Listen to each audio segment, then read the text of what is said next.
Assalamualaikum dan salam Malaysia Madani. Berita semasa bersama saya Atira Aminuddin.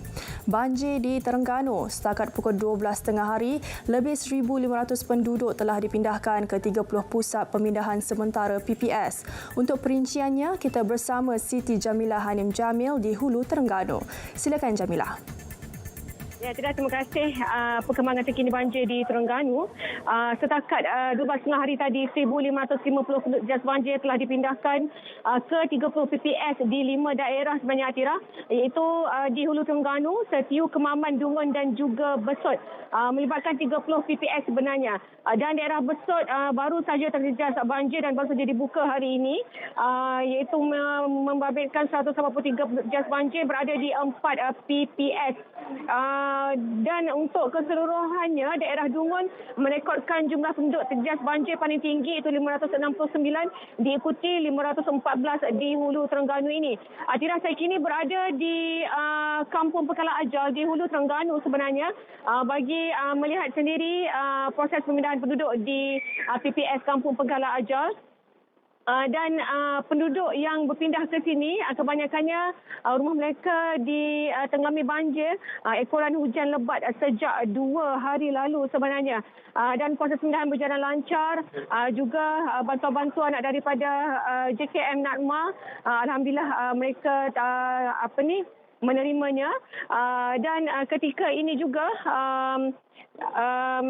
pasukan penyelamat antaranya bomba, APM dan juga tentera sedang meninjau di kawasan-kawasan yang berisiko, sama ada untuk memindahkan penduduk jas banjir ataupun untuk membawa mereka ke klinik kesihatan sekiranya mempunyai masalah kesihatan. Jadi, itu saja Atira yang dapat saya kongsikan untuk semasa 12 ini.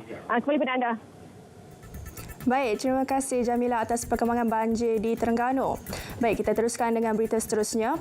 200 ketua keluarga di Kuala Terengganu terima sumbangan banjir berupa barangan asas dapur dan bahan kering. Bantuan diberi kepada penduduk yang pernah ditempatkan di 4 pusat pemindahan sementara PPS di daerah itu pada gelombang pertama banjir November lalu. Sumbangan diberi oleh Badan Bukan Kerajaan NGO Kembara Amal Venture Cave dengan kerjasama beberapa syarikat lain. Pengasas Cave, Dr. Azuraida Syahadam berkata pihaknya mendapat kerjasama daripada pejabat daerah serta 6 penghulu mukim untuk menyelaras agihan bantuan.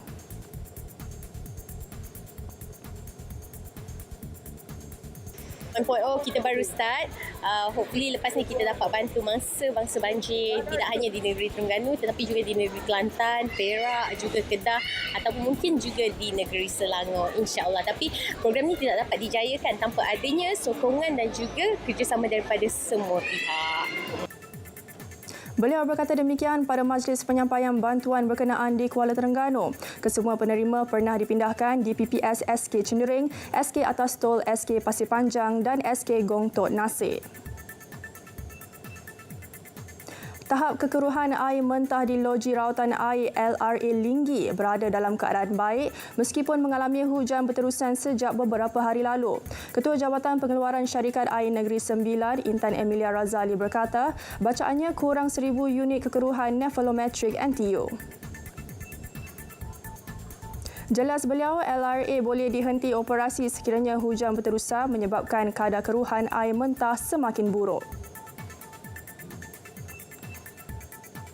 Di mana lebih 1,000 NTU tu ikut Kementerian Kesihatan, ikut guideline KKM, tidak sesuai lah untuk dirawat sebenarnya, tapi kami cuba kurangkan dia punya pengeluaran air terawat supaya air yang kata air bersih yang telah dirawat tu mematuhi spesifikasi Kementerian Kesihatan lah. Jadi selain daripada itu, faktor-faktor lain adalah sampah sarap dan juga kayu-kayu lah kerap tersangkut pada kita punya wheel gate tu.